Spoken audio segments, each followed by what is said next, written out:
ഇലൈക്കും മുർസലൂൻ.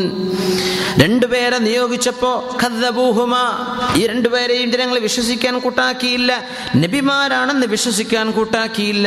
ഫഅസ്സസ്നാ ബിസാലിസിൻ, മൂന്നാമത്തെ ഒരാളെയും അയച്ചുകൊണ്ട് നാം അവർക്ക് ഇസ്സത്ത് കൊടുത്തു. ഫഖാലൂ, മൂന്നുപേരും പറഞ്ഞു, ഇന്നാ ഇലൈക്കും മുർസലൂൻ, ഞങ്ങൾ നിങ്ങളിലേക്ക് വന്ന ദൂതന്മാർ തന്നെയാണ്. ഒറ്റടിക്ക് പറഞ്ഞതല്ല, അതിന്റെ വിശദീകരണം നമുക്ക് ചരിത്രത്തിൽ നിന്ന് കിട്ടുക, ഹദീസിൽ നിന്ന് ലഭിക്കുക. ശലൂം എന്ന് പറയുന്ന മൂന്നാമനായ ആൾ, ഈസ നബി അലൈഹി സ്വലാത്തു വസ്സലാം അയച്ച മൂന്നാമത്തെ ദൂതൻ, അദ്ദേഹം വന്ന് അവിടെ പ്രവർത്തിക്കുന്ന രീതി ചരിത്രത്തിൽ വളരെ അത്ഭുതകരമായി നമുക്ക് കാണാൻ കഴിയും. വളരെ രസകരമായിട്ടാണ് അദ്ദേഹം ഈ വിഷയത്തിലേക്ക് ഇടപെട്ടത്. എന്താണെന്നറിയോ? ഉദ്ഉ ഇലാ സബീലി റബ്ബിക ബിൽ ഹിക്മ, അള്ളാഹുവിന്റെ വഴിയിലേക്ക് ക്ഷണിക്കുന്ന ആളുകൾ ഹിക്മത്തോടുകൂടെ ചെലവഴിക്കണം. തന്ത്രപരമായി, അതായത് കുബുദ്ധി എന്നല്ല ഇതിനർത്ഥം. നമ്മൾ ഈ തന്ത്രം എന്ന് അങ്ങനെ അർത്ഥം വെക്കരുത്. ഹിക്മത്ത് എന്ന് പറഞ്ഞാൽ എന്താ? തത്വജ്ഞാനത്തിലൂടെ ജ്ഞാനബദ്ധമായി, വിജ്ഞാനം ഉണ്ടായിരിക്കെ, കാഴ്ചപ്പാടുകൾ ഉണ്ടായിരിക്കെ, കുബുദ്ധിയില്ലാതെ എന്നാൽ തന്ത്രപരമായി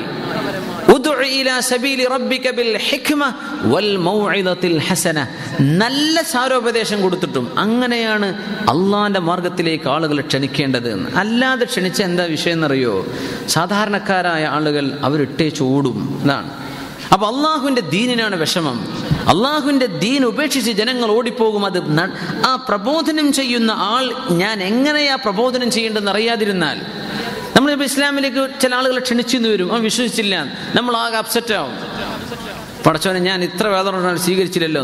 നമ്മൾ ആ പറഞ്ഞു കൊടുത്ത ട്യൂൺ, അതിൻ്റെ ടോൺ ശരിയായിട്ടുണ്ടാവില്ല, അതിൻ്റെ ശൈലിയിൽ എന്തെങ്കിലും ഒരു മിസ്റ്റേക്ക് സംഭവിച്ചിട്ടുണ്ടാവും. അതുകൊണ്ടാണ് ആ സ്വീകരിക്കാനുള്ള വിഷമം വരിക.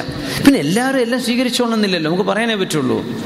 എല്ലാവരും എല്ലാം സ്വീകരിക്കണം. അങ്ങനെ ഒരു സംഭവം ഉണ്ടെങ്കിൽ ലോകത്തെല്ലാവരും എന്നേ മുസ്ലിം ആയേനെ.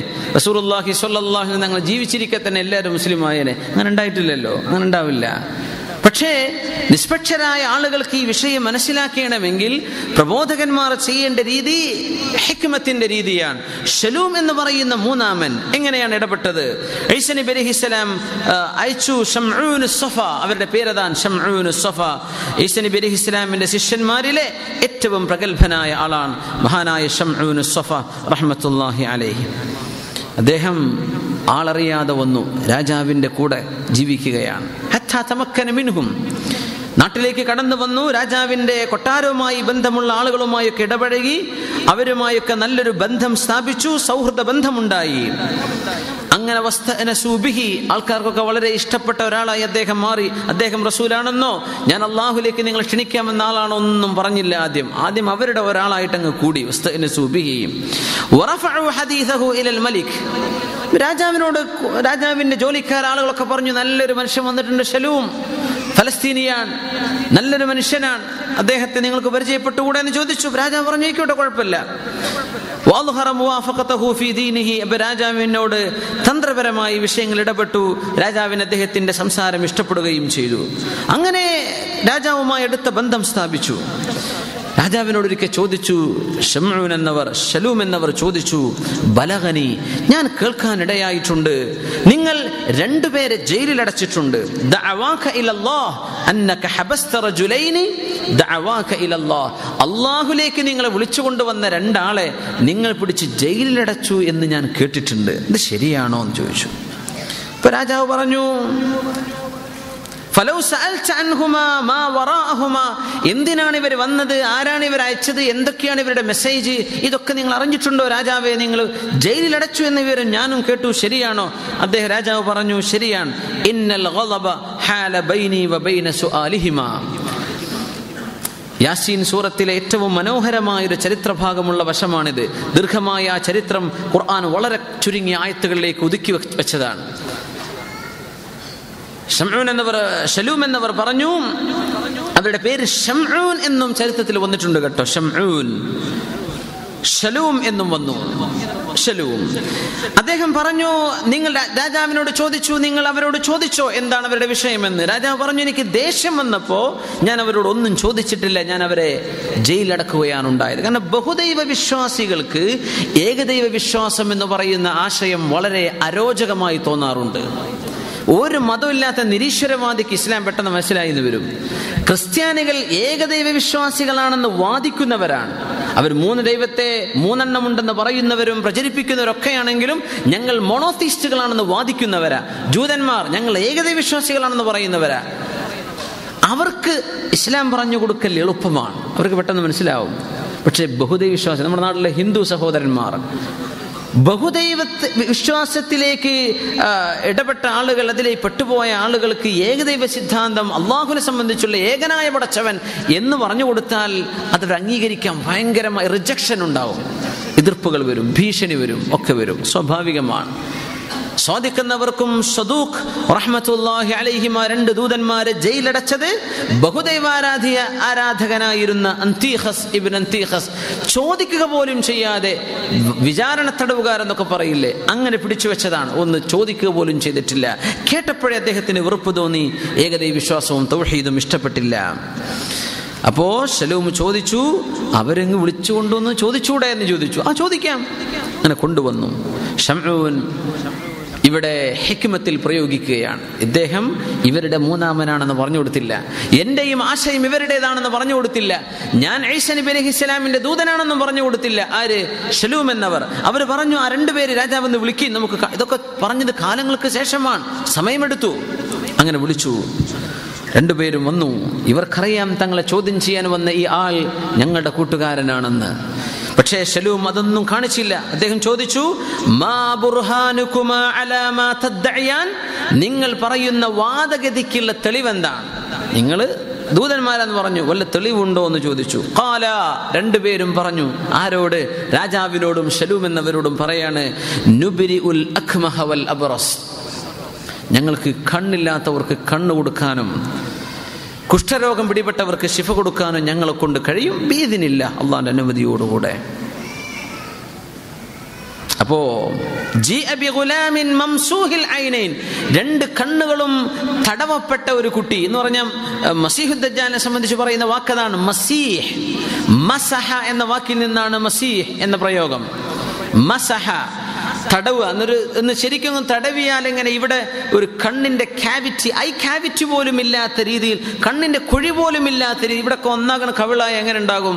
അങ്ങനെ താളായിരിക്കും മസീഹുദ് ദജ്ജാൽ. മസീഹുദ് ദജ്ജാൽ ഒറ്റ കണ്ണേ ഉള്ളൂ.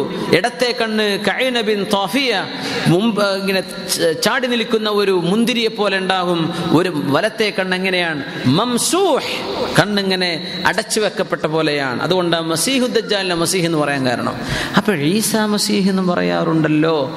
ഈസ ഇബ്നു മറിയം അല്ലെ, അൽ മസീഹ് ഈസ ഇബ്നു മറിയം.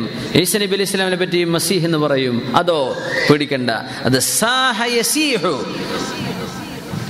എല്ലായിടത്തേക്കും പരക്കുക. സിയാഹ എന്നൊക്കെ പറഞ്ഞ ടൂറിസം എന്നല്ലേ വാക്കിന്റെ അർത്ഥം അല്ലെ? സിയാഹ ലിസ്സഫരി വസ്സിയാഹ, ടൂറിസം, പരന്ന് നടക്കുക, എല്ലായിടത്തേക്കും എത്തുക, വ്യാപരിക്കുക എന്നർത്ഥമാണ്. ഈസ നബി അലൈഹിസ്സലാത്തു വസ്സലാമിന്റെ മെസ്സേജ് ലോകത്തിന്റെ എല്ലാ ഭാഗത്തേക്കും എത്തും എന്ന സൂചന, അല്ലെങ്കിൽ ഈ മെസ്സേജ് പരക്കുന്ന മെസ്സേജാണ്. ഈ സന്ദേശം എല്ലാവരിലേക്കും എത്തപ്പെടുന്ന ഒരു സന്ദേശമാണ്. നബി സല്ലല്ലാഹു അലൈഹി വസല്ലം തങ്ങളുടെ ദൗത്യം പോലെയല്ല, പക്ഷേ ലിമിറ്റഡാണ്. എന്നാൽ പോലും ഈസ നബി അലൈഹിസ്സലാമിനെ സംബന്ധിച്ച് മസീഹ് എന്ന് പറയുന്നത് അവരുടെ ആ തൗഹീദി ആശയം ലോകത്ത് വ്യാപരിക്കുമെന്നാണ്. അത് മാത്രമല്ല, വഇൻ മിൻ അഹ്ലിൽ കിതാബി ഇല്ലാ ലയുമിനന്ന ബിഹി ഖബ്ല മൗതി, ഈസ നബി അലൈഹിസ്സലാം മരിക്കുന്നതിന്റെ മുമ്പ് സർവ്വ കിതാബിന്റെ ആളുകളും എന്ന് പറഞ്ഞ ജൂതന്മാരും ക്രിസ്ത്യാനികളും അല്ലാഹുവിൽ വിശ്വസിക്കുന്ന കാലം വരും, ഈസ നബിയിൽ വിശ്വസിക്കുന്ന കാലം വരും, റസൂലുള്ളാഹി സ്വല്ലല്ലാഹു അലൈഹി വസല്ലം വിശ്വസിക്കുന്ന കാലം വരും. ഖിയാമത്തിന്റെ മുമ്പ്, ഈസ നബി അലൈഹിസ്സലാം മരിക്കുന്നതിന്റെ മുമ്പ് സർവ്വ ക്രിസ്ത്യാനികളും മുസ്ലിം ആകുന്നതാണ്. ഇതുവരെ മുസ്ലിം ആയിട്ടില്ലല്ലോ. എന്താ കാരണം? ഈസ നബി മരിച്ചിട്ടില്ല. ഈസ നബി അലൈഹിസ്സലാം മരിച്ചിട്ടില്ല. ഈസ നബി വരാനിരിക്കുകയാണ്. ആകാശത്ത് നിന്ന് ഇറങ്ങി വരും. ഈസ നബി വന്നിട്ട് ഈ ദീൻ പ്രബോധനം ചെയ്യും. ആ പ്രബോധനം ലോകത്തിന്റെ എല്ലാ ഭാഗത്തും എത്തുകയും ചെയ്യും. അങ്ങനെ ഒരു ആശയത്തിന്റെ പേരില ഈസ നബി അലൈഹിസ്സലാമിനെ സംബന്ധിച്ച് മസീഹ് എന്ന് പറയുന്നത്. മസീഹുദ് ദജ്ജാലിനെ സംബന്ധിച്ച് പറഞ്ഞ മസീഹ് എന്താ? മസഹയിൽ നിന്നാണ്. അത് കണ്ണ് മൂടപ്പെട്ടവൻ, ഒരു കണ്ണ് അവിടെ ഇല്ലാത്ത പോലെയാ മസീഹുദ് ദജ്ജാലിന്. അല്ലാഹു മസീഹുദ് ദജ്ജാലിന്റെ ശർറിൽ നിന്നൊക്കെ നമുക്ക് രക്ഷിക്കുമാറാകട്ടെ. ലോകത്ത് അനീതിയും കൊലപാതകവും രക്തച്ചൊരിച്ചിലുകളും വർദ്ധിച്ചു കഴിഞ്ഞാൽ മസീഹുദ് ദജ്ജാലിന്റെ വരവിനൊക്കെ നേരമായി എന്ന് അതിനർത്ഥം. ആധുനിക സംഭവ വികാസങ്ങളും മറ്റു ഒരുപാട് കാര്യങ്ങൾ നമുക്ക് കേൾക്കുന്ന വാർത്തകളൊക്കെ ചില ഗൗരവമായ സൂചനകൾ നൽകിക്കൊണ്ടിരിക്കുകയാണ്. കാലം മനുഷ്യന്റെ ചോരയ്ക്ക് വിലയില്ലാത്ത കാലമാണ്. അങ്ങനെ ആയിക്കഴിഞ്ഞു. കൊലപാതകങ്ങളും അൽ ഹറജ് വൽ മറജ്, അനീതികളും ലോകത്ത് വർദ്ധിക്കുന്ന സമയം നിങ്ങൾ ദജ്ജാലിനെ കാത്തിരിക്കുക എന്ന് റസൂലുള്ളാഹി സ്വല്ലല്ലാഹു അലൈഹി വസല്ലം. അല്ലാഹുവിന്റെ ശർറ് നമുക്കാക്കുമാറാകട്ടെ.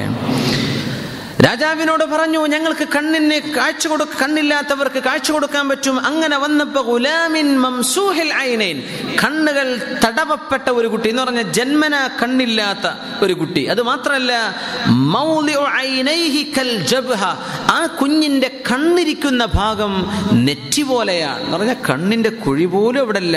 അങ്ങനത്തെ ഒരു കുട്ടി അന്ന് അവിടെയുണ്ട്, തുർക്കിയിലുണ്ട്, അൻസാക്കിയയിലുണ്ട്. ആ കുട്ടിയെ കൊണ്ടുവന്നു. രാജാവ് വെരിഫിക്കേഷൻ ചെയ്യാൻ ഇവർ അള്ളാഹുവിന്റെ ദൂതന്മാരാണോ അല്ലയോ. ഈ രണ്ടുപേരും അള്ളാഹുവിനോട് ദുആ ചെയ്തു. ഇമാം ഖുർത്തുബി റളിയല്ലാഹു തആല അൻഹു അവിടുത്തെ തഫ്സീർ ഉദ്ധരിക്കുന്ന ഭാഗമാണ് ഞാൻ ഈ വായിക്കുന്നത്. രണ്ടുപേരും അള്ളാഹുവിനോട് ദുആ ചെയ്തു, അള്ളാഹു ഈ കുട്ടിക്ക് കാഴ്ച കൊടുക്കണമേ. കാഴ്ച വരുന്ന കണ്ണ് നിൽക്കുന്ന ഭാഗത്ത് ഒരു ചെറിയ കീറ് പ്രത്യക്ഷപ്പെട്ടു. കളിമണ്ണ് കൊണ്ടുള്ള രണ്ട് ചെറിയ കുഞ്ഞു ബോളുകൾ എടുത്തു. ചെറിയ ബോളുകൾ കളിമണ്ണ് കൊണ്ടുണ്ടാക്കിയിട്ട് ആ വിടവിലേക്ക് രണ്ടുപേരും കണ്ണിന്റെ സ്ഥാനത്തേക്ക് അങ്ങ് വെച്ചു കൊടുത്തു. ആ കുട്ടിക്ക് പിന്നെ കാഴ്ച ലഭിച്ചു. ആ കുട്ടി പിന്നെ കാണാൻ തുടങ്ങി. ആ കുട്ടിയെ കണ്ട് അജ്ബൽ മലിക്, രാജാവ് അത്ഭുതപ്പെട്ടു. രാജാവ് പറഞ്ഞു, ഒരത്ഭുതം കൂടെ വേണം, ഇത് മാത്രം പോരാ. സുബ്ഹാനല്ലാഹ്, ഈ ഒരു തെളിവ് പോരെന്ന് വെച്ചാൽ പറ്റില്ല, ഒന്നും കൂടെ വേണമെന്ന് പറയില്ലേ? എന്നാ പോരെ, പറ്റില്ല എന്ന് പറഞ്ഞു. ഇന്ന ഹാഹുനാ ഗുലാമൻ മാത മുൻദു 7 അയ്യാം വലം അദ്ഫിൻഹു, 7 ദിവസങ്ങൾക്ക് മുമ്പ് മരിച്ചുപോയ ഒരു കുട്ടി ഇവിടെയുണ്ട്. ആ കുട്ടിയെ ഞങ്ങൾ മറവ് ചെയ്തില്ല. എന്തേ കാരണം എന്നറിയോ? ആ കുട്ടിയുടെ വാപ്പ ഒരു യാത്ര പോയതാണ്. വാപ്പ വരുന്നവരെ മറവ് ചെയ്യാതെ ഞങ്ങൾ കാത്തിരിക്കുകയാണ്. അന്നൊക്കെ ഈജിപ്തുകാർ എംബാം ചെയ്യുന്ന ആളുകളാണ്, മമ്മികളാക്കുന്ന കാലക്കാരിലെ ഈജിപ്തുകാർ. അത്തരം ചില സ്കില്ലുകൾ പരിസരത്തുകാരായ തുർക്കിക്കാർ പഠിച്ച് എടുത്തിരിക്കണം, അല്ലെങ്കിൽ ഇത് പ്രായോഗികമല്ല. ആ 7 ദിവസമായി കിടക്കുന്ന ഒരു കുട്ടി വാപ്പ വരാൻ വേണ്ടി കാത്തിരിക്കുക. ഇന്നത്തെ യാത്ര പോലെയല്ലല്ലോ, എപ്പോഴാ വരികയെന്നറിയില്ല, എവിടേക്കാ പോയതെന്നറിയില്ല. വാപ്പ വരുന്നവരെ വെച്ചതാണ്.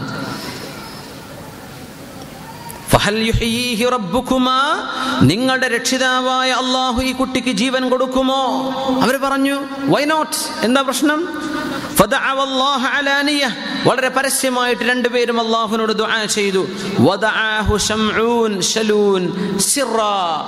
അവരുടെ കൂട്ടുകാരനായ ശലൂം എന്നവർ സ്വകാര്യമായിട്ട് അവരും മനസ്സിൽ ദുആ ചെയ്തു.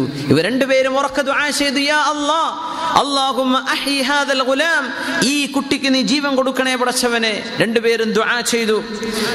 ശലൂം എന്നവരും ദുആ ചെയ്തുകൊണ്ടിരിക്കുക. ഫഖാമൽ മയ്യിതു ഹയ്യ, ആ കുട്ടി അങ്ങ് എഴുന്നേറ്റ് നിന്നു. ഈസാ നബി അലൈഹി ഇസ്ലാമിന്റെ കാലത്ത് ഒരുപാട് സംഭവിച്ചിട്ടുണ്ട്. അങ്ങനെ ഈസാ നബി അലൈഹിസ്സലാം മരിച്ചവരെ ജീവിപ്പിക്കുന്ന കഥ കേട്ടപ്പോഴ ഒരുപാട് ആളുകൾ പറഞ്ഞു, ഇതൊന്നും ഞങ്ങൾ വിശ്വസിക്കൂല. നിയർലി ഡെഡ് അല്ലെ, മരിച്ചില്ല എന്ന് പറയുന്ന ആൾക്കാരൊക്കെ ഞങ്ങൾ ജീവിപ്പിക്കുന്നത്, മരിച്ചു എന്ന് ഉറപ്പുള്ള ഒരാൾ ഞങ്ങൾ ജീവിപ്പിച്ചു തരണം എന്ന് പറഞ്ഞിട്ടുണ്ട് സയ്യിദുനാ ഈസാ നബി അലൈഹിസ്സലാമിനോട്.